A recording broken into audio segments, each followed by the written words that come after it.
Everyone, आप सबका बहुत बहुत स्वागत है आपके अपने चैनल करिश्मा एकेडमी पर। हमने सेकंड टर्म का सिलेबस स्टार्ट किया हुआ है। डिसोल्यूशन ऑफ फॉर्म चैप्टर हमने स्टार्ट कर रखा है, जिसमें मैं आपके लिए 2 क्लासेस लेके आ चुकी हूँ। रियलाइजेशन हमने सीख लिया है और पार्टनर्स कैपिटल अकाउंट भी बनाना सीख लिया है, पार्टनर्स लोन अकाउंट भी बनाना सीख लिया है। आज मैं आपके लिए लेके आई हूँ जनरल एंट्रीज। एक सम भी किया था हमने रियलाइजेशन से रिलेटेड, सिंपल सा था, आपको समझ आ गया होगा।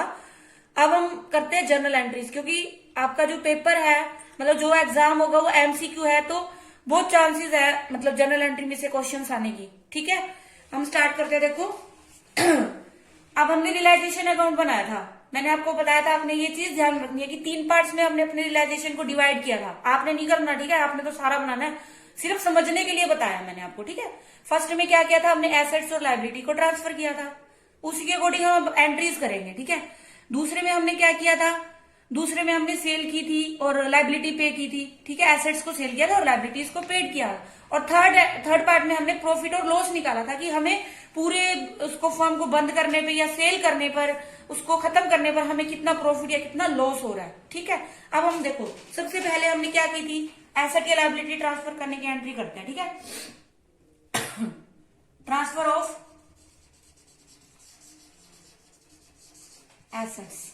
ठीक है, एंट्री क्या थी, मैंने कहा था एसेट्स, आप रियलाइजेशन अकाउंट क्या है, नॉमिनल अकाउंट है। ठीक है, नॉमिनल अकाउंट है तो जो भी मतलब आप ऐसे भी कर सकते हो, एसेट क्या है, डेबिट होती है, तो रियलाइजेशन के डेबिट साइड में आप क्या कर दोगे, ट्रांसफर कर दोगे। एंट्री क्या होंगी, realisation account debit to sundry assets. ठीक है, किसको छोड़ना है, एक्सेप्ट कैश और बैंक, कैश और बैंक को छोड़ना है। ठीक है, गुडविल वगैरह है, प्लांट मशीनरी है, डेटर है, सब आपने कर देना है, लेकिन कैश और बैंक को नहीं करना। क्यों नहीं करना, मैंने बताया था, वो कहा जाएंगे, कैश और बैंक अकाउंट में जाएंगे। ठीक है, ये थी हमारी फर्स्ट जर्नल एंट्री कह लो आप इस लेसन की। ठीक है, मतलब जब हमने एसेट ट्रांसफर की तब, transfer of assets, at that time entry will be there realisation account debit to sundry assets. क्योंकि देखो जब मैंने रियलाइजेशन अकाउंट बनाया था, सपोज करो ये रियलाइजेशन है, ठीक है, रियलाइजेशन, और ये हमारी बैलेंस शीट है, यहाँ लाइबिलिटी होती है, यहाँ पे एसेट होती है। एसेट को हमने रिवर्स पोस्टिंग नहीं करते जैसे यहाँ पे, मतलब रिवर्स साइड में करना है, तो एसेट डेबिट में आ जाएंगी और लाइबिलिटी हमारी क्रेडिट में आ जाएंगी। ठीक है, तो एंट्री क्या है, realisation account debit to sundry assets. यहाँ आप लिख सकते हो नरेशन में कि ऑल एसेट्स, ऑल मत लिखना, ठीक है, एसेट्स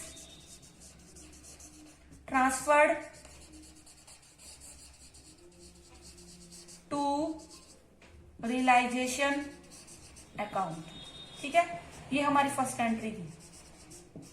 ठीक है, अब दूसरी देखो, दूसरी एंट्री है ट्रांसफर ऑफ एसेट कर ली, अब क्या करेंगे, transfer of liabilities, transfer of liabilities.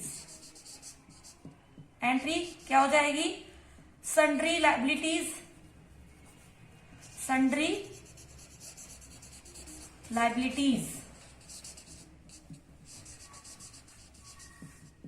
Account debit to, क्या आ जाएगा, रियलाइजेशन अकाउंट। ठीक है, जितना अमाउंट हो यहाँ लिख देना, यहाँ, ठीक है, यहाँ पे और यहाँ पे। अब यहाँ पे कैलकुलेशन क्या लिख दोगे, liabilities transfer to realisation account.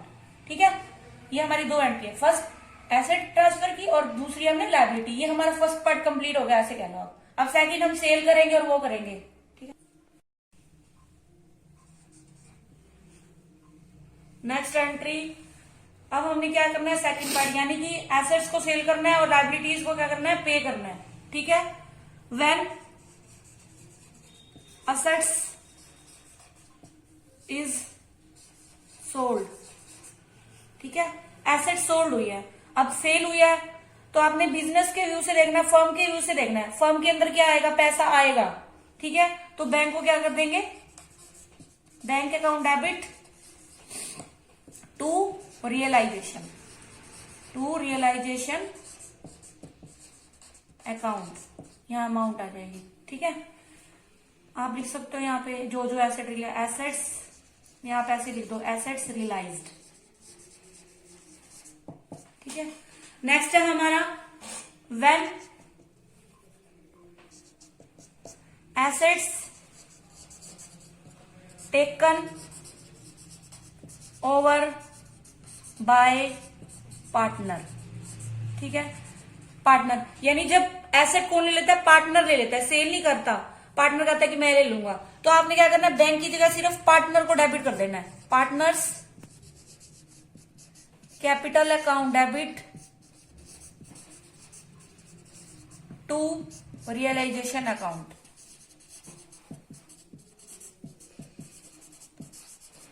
And narration में लिखोगे विच एसेट, जो भी whatever asset he she has taken, that name you will write, means machinery, जो भी है taken by A B C, जिसने भी लिया वो लिख देना। ठीक है, नेक्स्ट है liability, when liabilities are paid.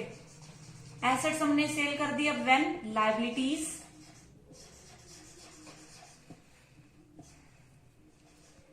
Are paid. ठीक है, एंट्री क्या होगी हमारी, पेड किया है तो हमने क्या हो जाएगा, रियलाइजेशन अकाउंट डेबिट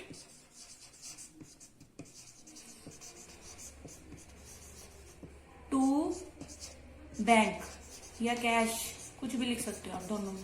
वैसे आजकल बैंक की ज्यादा टर्म्स है तो बैंक यूज करना। ठीक है, अब ये चीज ध्यान रखनी है आपने कि आप ऐसे भी कर सकते हो। देखो रियलाइजेशन नॉमिनल अकाउंट है हमारा, नॉमिनल अकाउंट क्या होता है, debit all the expenses and loss and credit all the income and gains. अब लायबिलिटी हमने पेड किया तो हमारा एक्सपेंस है तो हमारा कहाँ जाएगा, डेबिट साइड में आ जाएगा, इसलिए हम रियलाइजेशन को डेबिट किया टू बैंक कैश। आप लिखोगे यहाँ पे liabilities paid, liabilities paid. Next ऐसे ही if liabilities are taken are paid by partner. ठीक है, when liability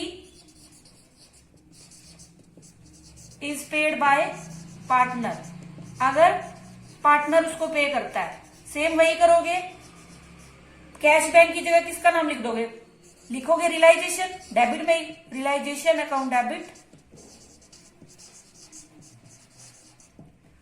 to partners capital account. Narration में वही आ जाएगा, liability is taken by A B C. ठीक है, नेक्स्ट एंट्री है, देखो बैलेंस शीट में ये हमारी बैलेंस शीट होगी ये। ठीक है, यहाँ पे हमारी लायबिलिटीज, यहाँ पे एसेट हमने ट्रांसफर कर दी, लायबिलिटीज हमने ट्रांसफर कर दी। अब यहाँ पे रिजर्व भी होते हैं, एक रिजर्व होते हैं जैसे जनरल रिजर्व है, वर्कमैन कंपनसेशन रिजर्व है। ठीक है, जनरल रिजर्व को क्या करना होता है, हमने जनरल रिजर्व को क्या करना है, पार्टनर्स में डिस्ट्रीब्यूट करना है। तो उसको क्या करोगे, जनरल रिजर्व को क्या लिखोगे, रिजर्व कोई भी हो सकता है वो उसमें। ठीक है, reserves account debit to partners capital account. ठीक है, ये हमने बांट दिया, पार्टनर जितना रिजर्व होता है पार्टनर्स का वो होता है, क्यों होता है, क्योंकि हम पार्टनर प्रॉफिट में से इसको अलग करते हैं ना रिजर्व को। तो वो पार्टनर जब हम सेल कर रहे हैं, जो भी बचा हुआ है वो सब पार्टनर्स का ही है, सब कुछ देने के बाद, तो इनके उसमें कैपिटल अकाउंट में हम ट्रांसफर कर देंगे। ठीक है, उसके बाद जो रियलाइजेशन का प्रॉफिट और लॉस आता है उसकी एंट्री करनी है हमने। इससे पहले एक और है रियलाइजेशन एक्सपेंसिस, उसकी ना थोड़ी एडजस्टमेंट है, वो हम अलग से टॉपिक करना पड़ेगा उसको। ठीक है, तो अब हम क्या करेंगे, रियलाइजेशन के प्रॉफिट और लॉस को क्या करेंगे, डिस्ट्रीब्यूट करेंगे। अब अगर रियलाइजेशन पे क्या हो रहा है, प्रॉफिट हो रहा है, रियलाइजेशन प्रॉफिट है अगर, ठीक है, तो एंट्री क्या होगी, realisation account debit to realisation account debit to partners capital account. ठीक है, और अगर लॉस है, रियलाइजेशन पे लॉस हो रहा है, सीधा ही लिख दो लॉस। लॉस के टाइम क्या होगी एंट्री, रिवर्स कर दोगे, पार्टनर क्या हो जाएंगे, डेबिट हो जाएंगे, partners capital account debit to realisation account. ये हमारी एंट्रीज थी सारी इससे, इस चैप्टर से रिलेटेड। ठीक है, आपने क्या करना है, सबसे पहले एंट्री एसेट्स को ट्रांसफर करने की, फिर लायबिलिटी को ट्रांसफर करने की, फिर एसेट्स को सेल करने की, अगर एसेट को किसी पार्टनर ने ले लिया उसकी, फिर लायबिलिटी को पे करने की, अगर लायबिलिटी को पार्टनर ने ले लिया उसकी, उसके बाद क्या किया, रिजर्व की एंट्री है, रिजर्व की एंट्री के बाद अगर रियलाइजेशन पे प्रॉफिट हो रहा था उसकी एंट्री, अगर लॉस हो रहा था उसकी एंट्री है। दोनों में से एक होगी, कोई भी हो सकती है, प्रॉफिट या लॉस, दोनों तो इकट्ठे हो नहीं सकते। ठीक है, इसके बाद नेक्स्ट देखते हैं, एक छोटा सा टॉपिक हो रहा है, difference between revaluation and realisation account. ये आ सकता है शॉर्ट, ठीक है, 1 नंबर में या 2 नंबर में, 1 नंबर में आ सकते हैं क्वेश्चन। देखो, रिवैल्यूएशन और रियलाइजेशन ये आपने कब बनाया, आपको याद होगा, जब आपने एडमिशन ऑफ अ पार्टनर किया तब। ठीक है, admission of a partner, death और रिटायरमेंट अभी की नहीं तो उस पर भी बनता है ये। ठीक है, और रियलाइजेशन अभी मैंने अभी सीखा है हमने डिसोल्यूशन में। ठीक है, आप कह सकते हो रियलाइजेशन कब बनाया जाता है, जब फर्म बंद हो रही होती है। ठीक है, बंद हो रही होती है, और कितने बार बनता है, सिर्फ एक ही बार बनता है, जब फर्म बंद होती है। और ये रिवैल्यूएशन अकाउंट कब होता है, जब क्या होता है, पार्टनरशिप में चेंज होता है, या जो पुराने वाला डीड है वो चेंज होता है। यानी आप ऐसे कह सकते हो ये कब कब बनता है, एडमिशन के टाइम पे, रिटायरमेंट, डेथ के टाइम पे। ठीक है, उसके टाइम बनता है। और ये कब बनता है, जब फर्म बंद हो रही होती है तब बनता है। ये एक बार बनता है, ये जब भी एडमिशन होगा तब बनाना पड़ेगा, रिटायरमेंट होगी तब बनाना पड़ेगा, डेथ होगी तब बनाना पड़ेगा। ठीक है, तब तब बनता है। यानी आप ऐसे कह सकते हो इसको, ये कह सकते हो at the time of dissolution. और ये कब बनता है, at the time of reconstitution. ठीक है, रिकॉन्स्टिट्यूशन। और एक और मेन डिफरेंस है इसमें, तो क्या है, सारी एसेट्स और लायबिलिटीज को हम करते हैं। ठीक है, ऑल एसेट्स, लायबिलिटीज ट्रांसफर्ड होती हैं। ठीक है, इसमें कौन सी होती हैं, only revalued assets and liabilities are transferred, यानी जिनकी रिवैल्यू करते हैं, सिर्फ वो एसेट और लायबिलिटीज के अंदर हम ट्रांसफर करते हैं। और इसके अंदर कौन सी करते हैं, सारी करते हैं हम। ठीक है, बस इतना बहुत है, मतलब आपको मेन इसका पता होना चाहिए कि रिवैल्यूएशन और मेन कब बनता है, ये रिकॉन्स्टिट्यूशन टाइम पे और ये डिसोल्यूशन टाइम पे। ये एक ही बार बनता है, एंड होता है जब, और ये टाइम टू टाइम बनाया जा सकता है, जब भी एडमिशन हो रहा है, रिटायरमेंट हो रही है, डेथ हो रही है, तब बनाया जाएगा ये। ठीक है, इसमें हम सारी एसेट और लायबिलिटीज को ट्रांसफर करते हैं, और इसमें सिर्फ किनको करते हैं, जो मतलब रिवैल्यूड हो रही होती है, सिर्फ वो, या जिनकी मतलब आप ऐसे कह सकते हो जिसकी मार्केट प्राइस में कोई चेंज हो रहा हो तब भी करते हैं, वरना नहीं करते हम इसमें। ठीक है, और एक चीज और ध्यान रखना, दोनों है तो नॉमिनल अकाउंट ही। ठीक है, और एक क्या है, समानता भी पूछी जा सकती है ना, कि कौन सी समानता है दोनों में, तो आप बता सकते हो कि दोनों क्या है, नॉमिनल अकाउंट है। और एक चीज ध्यान रखना, ये क्या बनाता है, ये क्या बताता है, प्रॉफिट एंड लॉस ही बताता है, लेकिन कब बताता है, जब फर्म क्या हो रही है, बंद हो रही होती है। और ये भी प्रॉफिट एंड लॉस बताता है, लेकिन किस लिए कब बताता है, ये रिकॉन्स्टिट्यूशन के टाइम बताता है। ठीक, समानता में आप दो ले सकते हो कि दोनों नॉमिनल है, दोनों ही प्रॉफिट और लॉस बताते हैं। ठीक है, तो आज का ये हमारा टॉपिक था, और कल हम करेंगे वर्कमैन कंपनसेशन रिजर्व से रिलेटेड कुछ वो है, एडजस्टमेंट है, वो करनी है, और एक रियलाइजेशन एक्सपेंसेस। फिर आपके कंसेप्ट हो गए क्लियर, उसके बाद हम न्यूमेरिकल करेंगे। ठीक है, आई होप आपको समझ आया होगा अच्छे से, और आप मेरी क्लासेस को देखते रहिए और शेयर करिए ज्यादा से ज्यादा प्लीज, ताकि जिनको जरूरत है उन तक ये पहुंचे वीडियो। ठीक है, थैंक्स फॉर वॉचिंग।